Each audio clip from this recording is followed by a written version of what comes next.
고혈압은 한 번쯤은 들어보셨을 거예요. 하지만 나는 혈압이 조금 높을 뿐이야, 조금만 조심하면 괜찮겠지라고 생각하시는 분들이 정말 많습니다. 그런데요, 고혈압은 단순히 혈압 수치가 올라가는 것이 아니라 몸속 혈관이 서서히 망가지고 있는 신호입니다. 그리고 이 신호를 방치하면 뇌출혈, 심장마비, 신장기능 저하처럼 돌이킬 수 없는 큰 병으로 이어질 수 있습니다. 먼저 혈압이란 무엇일까요? 혈압은 우리 심장이 피를 온몸으로 내보낼 때 혈관 벽에 가해지는 압력을 말합니다. 마치 호수에 물을 틀었을 때 안쪽에서 뻣뻣하게 밀려나는 힘이라고 생각하시면 쉬워요. 정상 혈압은 일반적으로 수축기 혈압 120 이하, 이완기 혈압 80 이하를 말합니다. 우리가 흔히 120에 80이라고 말하는 그 수치입니다. 그런데 고혈압은 이 수치가 높아진 상태를 말해요. 일반적으로는 수축기 혈압이 140 이상 또는 이완기 혈압이 90 이상이면 고혈압이라고 진단합니다. 고혈압은 왜 무서운 걸까요? 그 이유는 크게 세 가지입니다. 첫째, 증상이 거의 없기 때문입니다. 고혈압은 별다른 증상이 없습니다. 머리가 조금 무겁거나 뒷목이 당기는 정도일 뿐 대부분 피곤해서 그렇겠지라고 넘기죠. 그러다가 어느 날 갑자기 쓰러지고 나서야 병원에 가게 되는 경우가 정말 많습니다. 그래서 고혈압은 침묵의 살인자라고도 불립니다. 둘째, 혈관을 망가뜨리고 온몸의 장기를 망가뜨립니다. 높은 혈압은 혈관 벽에 지속적인 스트레스를 줍니다. 마치 풍선을 계속 불다가 빵 하고 터지듯 혈관도 한계가 있습니다. 이렇게 혈관이 손상되면 뇌출혈, 심장마비, 콩팥 기능 저하, 실명까지 올 수 있습니다. 특히 어르신들처럼 혈관이 약해진 경우 그 위험은 훨씬 더 커집니다. 셋째, 한번 시작되면 대부분 평생 관리가 필요합니다. 고혈압은 감기처럼 잠깐 생겼다 나았다 하는 병이 아닙니다. 대부분은 만성질환, 즉 쭉 관리해야 하는 병입니다. 그렇기 때문에 초기에 발견하고 생활습관을 바꾸는 것이 무엇보다 중요합니다. 그렇다면 고혈압의 원인은 뭘까요? 가장 큰 원인은 생활습관입니다. 짜게 먹는 식습관, 과음, 흡연, 운동 부족, 스트레스 등은 혈압을 높이는 주요 요인입니다. 특히 한국의 전통 식단은 나트륨 함량이 높은 편입니다.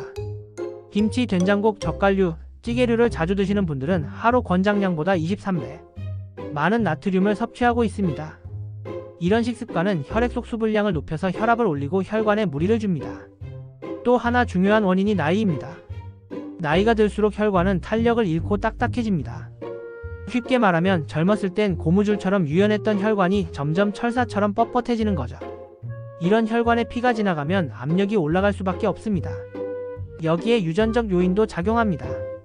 부모님 중 한 분이 고혈압이면 자녀는 고혈압 발생 가능성이 2배 이상 높습니다. 고혈압을 진단받았다면 어떻게 해야 할까요? 첫 번째는 정기적인 혈압 측정입니다. 집에서 아침 저녁으로 혈압을 재고 변화 추이를 기록해두세요. 병원에서 한 번 재는 것보다 집에서 편안한 상태로 재는 혈압이 훨씬 정확합니다. 두 번째는 식습관 개선입니다. 나트륨 섭취를 줄이고 채소, 과일, 통곡물, 견과류를 중심으로 식단을 구성하세요. 국물은 최대한 적게 젓갈이나 장아찌는 간을 해서 드시는 게 좋습니다. 특히 칼륨이 풍부한 음식이에 바나나, 감자, 시금치 등은 나트륨을 배출하는 데 도움이 됩니다. 세 번째는 운동입니다. 가볍게라도 매일 걷는 것이 혈관 건강에 도움이 됩니다. 일주일에 35회, 하루 30분 정도 걷는 것만으로도 혈압이 눈에 띄게 낮아질 수 있습니다. 네 번째는 스트레스 관리입니다. 분노, 불안, 긴장은 혈압을 즉시 올립니다.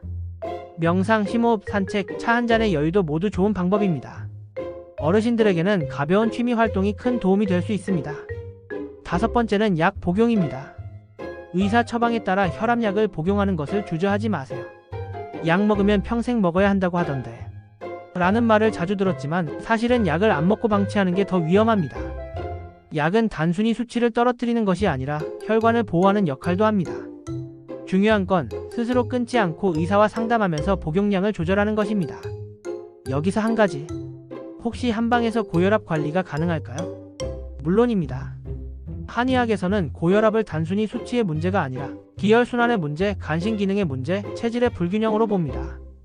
예를 들어 간의 기운이 울체되어 있거나 신장에 음모가 있으면 혈압이 쉽게 올라간다고 봅니다. 이런 경우 침치료, 한약 처방, 뜸 기공요법 등을 통해 체내 균형을 맞추고 혈압을 자연스럽게 안정시킬 수 있습니다.